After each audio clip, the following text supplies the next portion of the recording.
Hi guys, it's Dakota.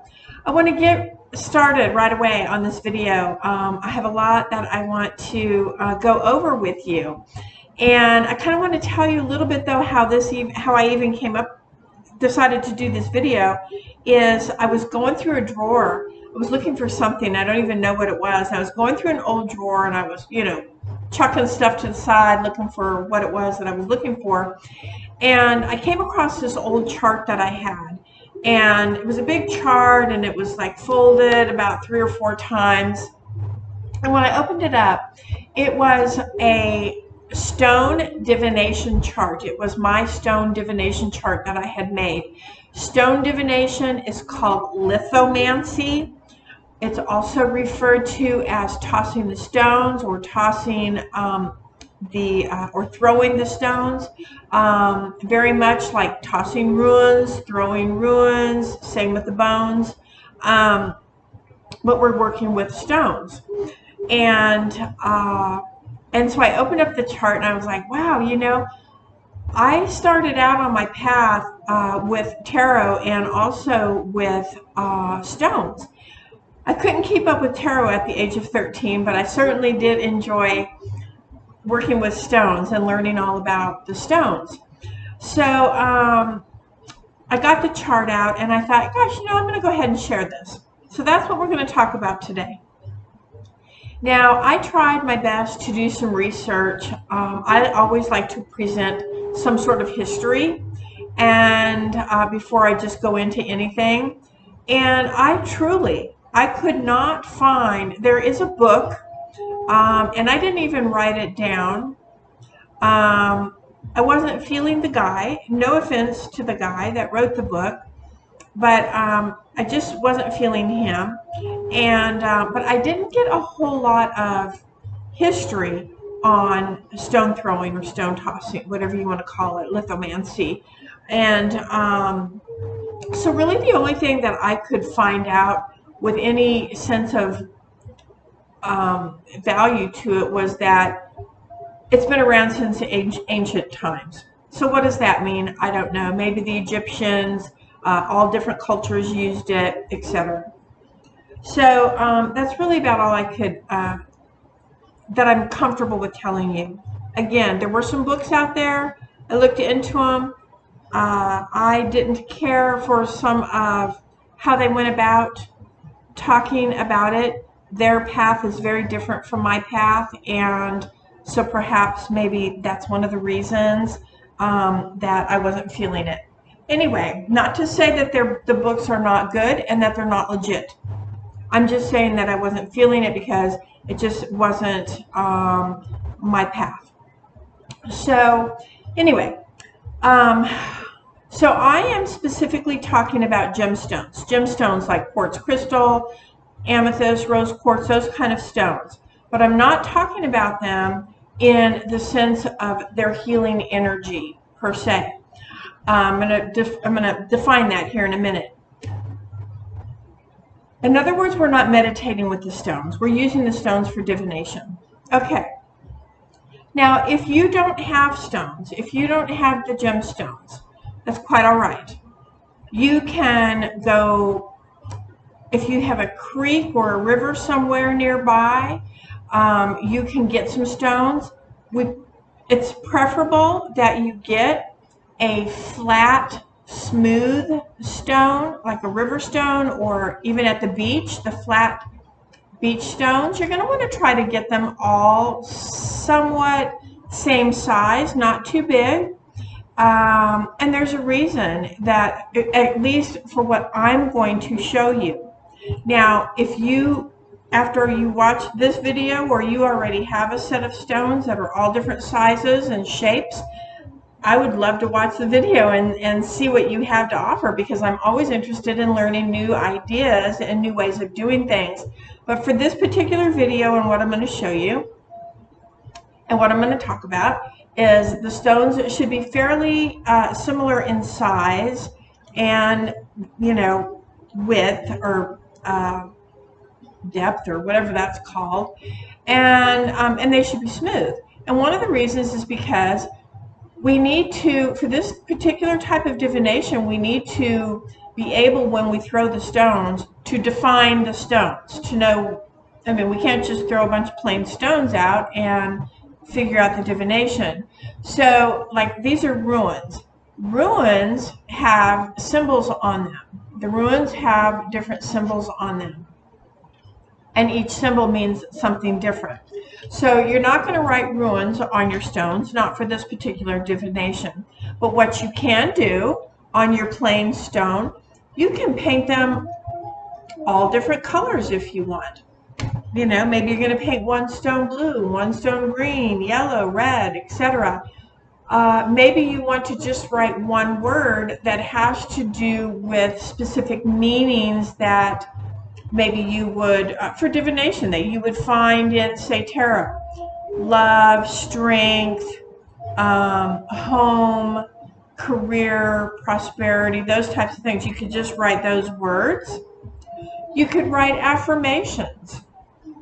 Any kind of affirmation on here that you want, that you would feel is appropriate. You can write whatever you want on the stones, but the main thing is you need to be able to identify the stone once you throw it so that you can get the meaning from it. So then that takes me to my stones. Now, when I went through my drawer and found the chart that was all crumpled up, I didn't want to use it because it just had stains on it. It was kind of ripped in the middle and it just was not good. So I kind of made a chart just with some copy paper. I took a lid and I drew a circle, and you'll see it. It's nothing like the chart that I had in the drawer. Now, stone throwing or stone tossing, stone divination, you need stones. And so what I did, I couldn't find the stones. So what I did is I just went to my bowl and I pulled 13 stones, because 13 being a magic number. You don't have to pull 13. Pull 9, pull 6, 3. You want to have at least 3. And but it can be any number you want. Any number you want. It doesn't have to be 3, 6, 9. Doesn't have to be that. 13. It can be 12. I don't care. It can be any number that you like. I just happen to like 13. Okay, now this bag is too small. I can't really shake the stones up. So all of my bags are being used. My tarot bags all have tarot cards in them and oracle cards, and those bags belong to those decks, and I was not comfortable taking the cards out and using the bag for this video. So I found this bag upstairs in my craft room, and so that's what I'm using today, but it's a little small. It's pretty small.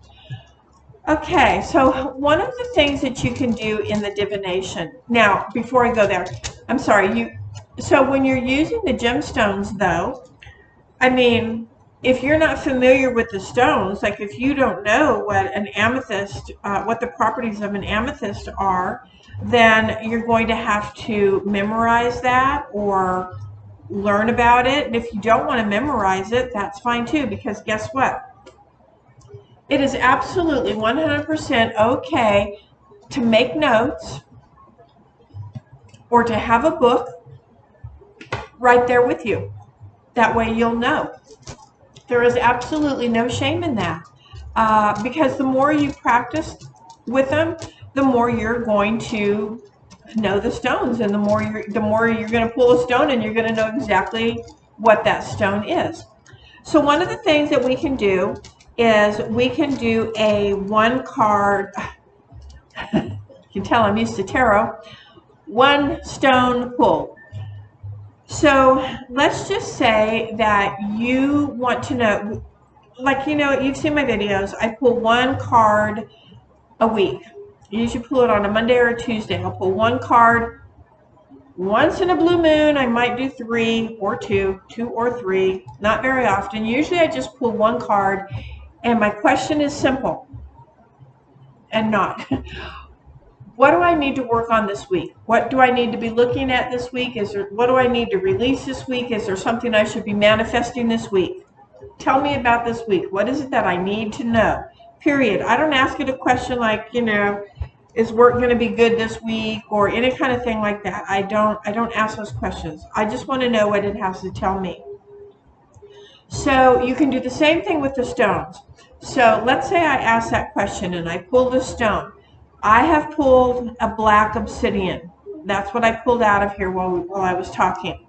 All right, so a black obsidian is about grounding. It's also about protection. It's really good stone for protection and getting rid of things that don't serve your highest good. Now, one of the things I want to mention is, even though I said in the beginning that this isn't so much about the energy of the stones, this isn't for us holding a stone and meditating, or, oh yeah, I need that protection stone and carrying it with you the rest of the week. That is not what this is about. This is about divination. However, I do want to mention that our chakras, we have 7 chakras, and if you don't know about the chakras, leave me a comment and maybe I'll do a video on the chakras, because the chakras are extremely important. Whether you practice witchcraft, spell work, divination, or you're just trying to get on with your day, when your chakras are not aligned, then things become wonky. You are not a clear channel in the way that you communicate with others or hear what others are saying to you.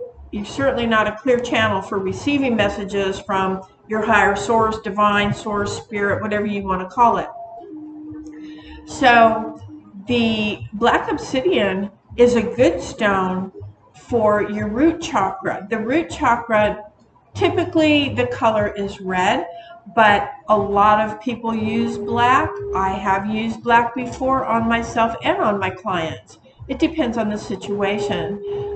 But it is a very grounding stone, helps to keep you grounded, and that's what the root chakra is all about, and it's about protection. So perhaps when I pull this stone and I go, black obsidian, this is what I need to think about this week, is that there might be some stuff coming my way that doesn't serve my highest good, and I just need to remember to stay grounded. I just need to remember to just stay within my own center and not worry about that, not get involved in that energy that is coming my way, because it doesn't belong to me. It doesn't belong to me. If it's a person that's sending it, it belongs to them. Good luck with it. It does not belong to me. It's not my energy. And so, okay, so that's kind of how I would read that stone. All right. Now I'm going to show you this chart. That's like pulling a one stone. All right, so the chart I had, like I said, it was a big chart. I just did this quick. I took a lid and I drew a circle around the lid, and then I quartered it. I happen to work with the cardinal directions. I work with north, south, east, and west, and I work with their elements. And I also work with the correspondences of those elements and of those directions. So my chart, this would be a very simple version of like when I was first getting started. But my chart was done in colors. It had some astrological stuff on it. It had some symbols on it. Had different things all on it. Didn't have these particular words. I didn't read it. But so this particular quarter right here, this is the east. So east is the element of air. That is about new beginnings, a new start, new journey. It's about communication. It's about thought and power of thought. So that's east. Okay. So this is kind of how I did it, and I'm going to show you. I'm going to put you on pause and readjust the camera, and then I'm going to show you how this chart works. Okay. Okay. So you can see the chart here. So what I'm going to do is, when I use the chart, I like to use 3 stones. So I'm going to pull out 3 stones. I'm going to cheat here. I'm going to pull out another stone because those 2 were so similar in color. Oh, that's good. Okay. All right, so I pulled 3 stones. I pulled a hematite, I pulled a carnelian, and I pulled a jade. Hope you can see that. Jade. All right. So what I do is, the first thing you need to do is, which of these stones do you want to represent yourself? Which of these stones do you want to represent yourself? So I'm going to go ahead and pull jade. So jade is going to represent me. And jade is heart chakra. So this is a heart chakra. And it attracts good luck. Jade is a really good luck stone. And it attracts things, good positive things. So, and it also helps to soothe the mind,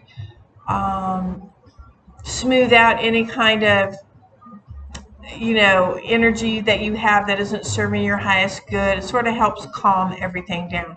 So that's what I'm going to use for myself, okay? I'm going to take that stone, I'm going to put it in with the other 2. I'm going to shake it up. You can put it in a bag if you want. I just like to put it in my hands. I'm going to shake it up. And then what I do is I just drop it on to the chart. All right, I hope you can see that. Okay, so I dropped it onto the chart. Now, first I'm going to find me. I'm right here. I am in, I'm in the direction of south. This is the south quarter. And I am right smack in the middle of it, which suits me because I am a fire person. Even though I'm a Gemini, I relate to fire more.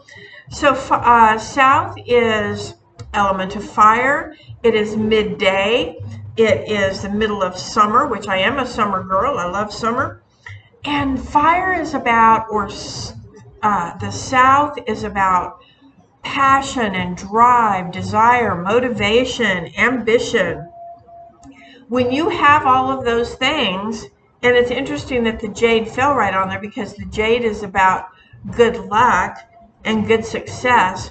When you have all these things like passion, drive, desire, and all of that, success is bound to come. I mean, it just happens that way. If you work hard and you're determined and you don't give up and you don't quit, you have a plan, you have an end result, and you work towards that, then it's bound to happen. But it does require some work.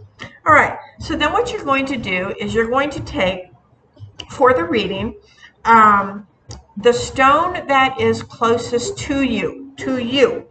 So this is me, and really the stone that's closest is the carnelian. The carnelian is in the direction of east, which is dawn, morning. It is spring, and it is the element of air. And like I said, I'm a Gemini, so I'm an air sign. I'm a talker, I'm a communicator. I love new things. I love new things. It's exciting to me. I love learning. I can't get enough learning. And the carnelian orange is actually, this corresponds with your sacral chakra, which is your right below your belly button area. And it is about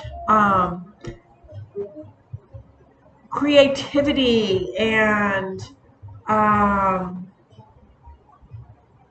self-perceptions, motivation. I had to look up my notes for that. I don't work with carnelian a lot. So one of the reasons why it's important to know your chakras, even though we're not working on the energies, you see how that kind of goes in with this. It's about motivation. It's in new beginnings. It's about creativity. And I am in south, which is fire, passion, action, drive, motivation. So these two really kind of work together. So how I would read that is, if you have something new, if you have a new idea, if you're trying to create something, a new business, you're trying to just redecorate, anything that is a new project, a new beginning, a new idea, then in order for that to grow, then you need to have the passion, the drive, the motivation to see it through, to have it come to fruition, to that end result. So this is how you read the stones. And the hematite is way out here on the edge of water, and hematite is a good stone also for grounding. Usually when I'm doing chakra work, I'll put this stone in between the feet. I kind of like to have this in between the feet as a grounding stone because we are rooted in with Mother Earth, and I do like to have that stone there for to really get a good grip on grounding. But I put it in between the feet. And that's way over here in the west, which is water. And it's about releasing. And what's really interesting now, I'm laughing because it's about releasing. And one of the things that I talk about in the store with the hematite is it is good for getting rid of negativity or those things that don't serve our highest good.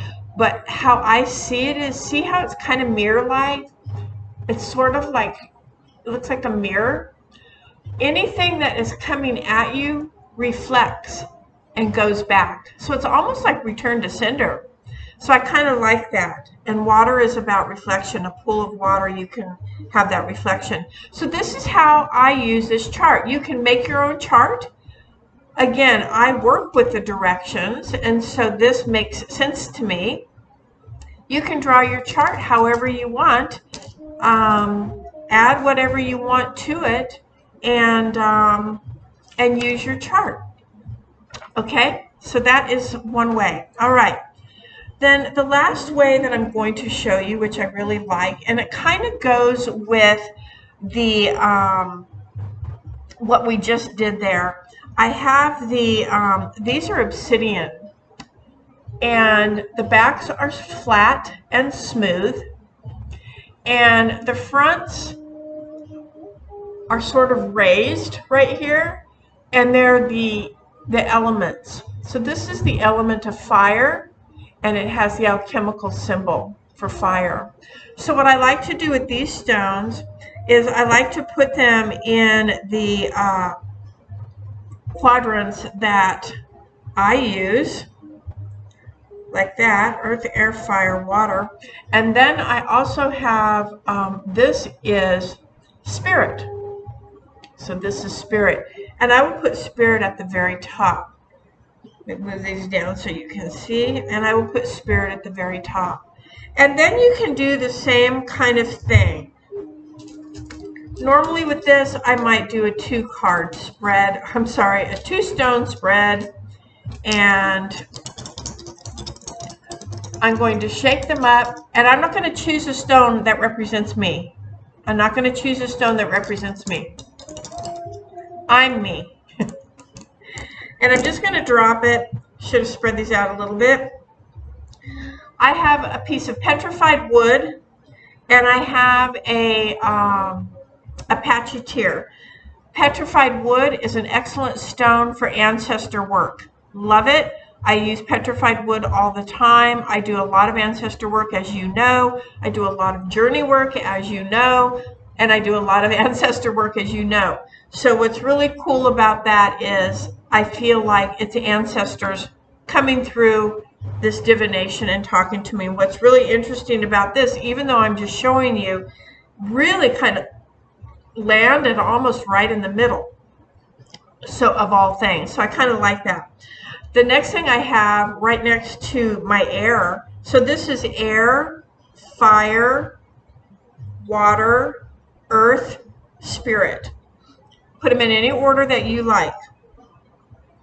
This is a piece of Apache tear, and Apache tear helps with grief. It helps with loss. And not just, I mean, typically grief, when we lose somebody passes, it's an excellent stone for that.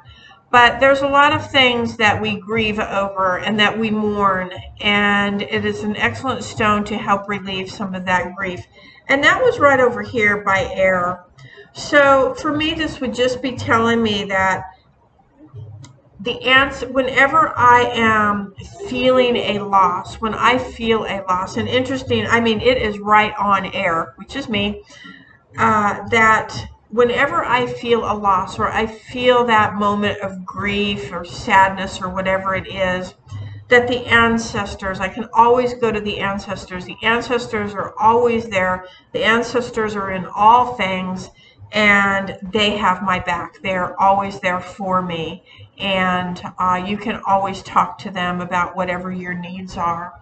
And so, yeah, so there you have it. I just, I thought that it was really fun and interesting, and to the point that I think I'm going to continue to grow on it a little bit more, since it's been, you know, a lifetime, literally, for some, a lifetime since I've actually done the stone divination.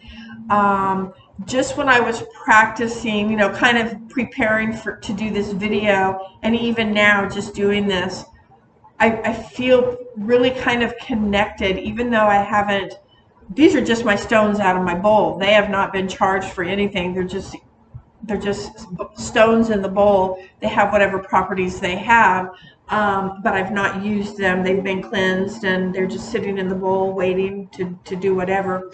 And but I'm really sort of digging this whole stone divination thing. I really rather like it. So and again, however you see fit to use the stones, that's what I'm saying. You can use them however you want. But if you're going to use gemstones, then you're going to need to know the stones. And when you're doing a reading, of course, there's way more than just, oh, this is a great stone to work with the ancestors.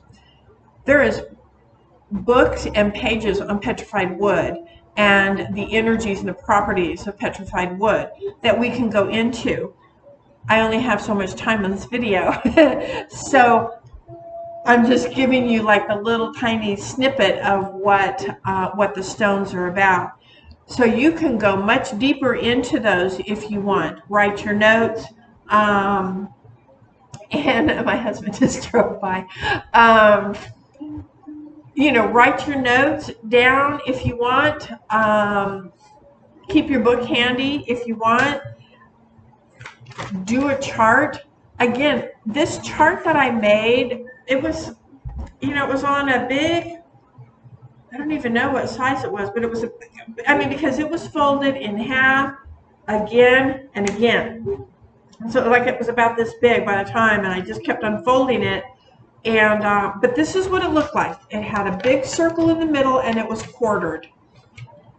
But it had a ton more stuff in there. And those are little triggers. Those are little, it's almost like looking at a tarot card. You can look at a tarot card and you know the symbology, and based on that symbology and your intuitive abilities, your psychic abilities, it can carry you a long way. So I hope you enjoyed today's video. I love doing it. Leave me a comment. Let me know that you were here. Let me know what you think.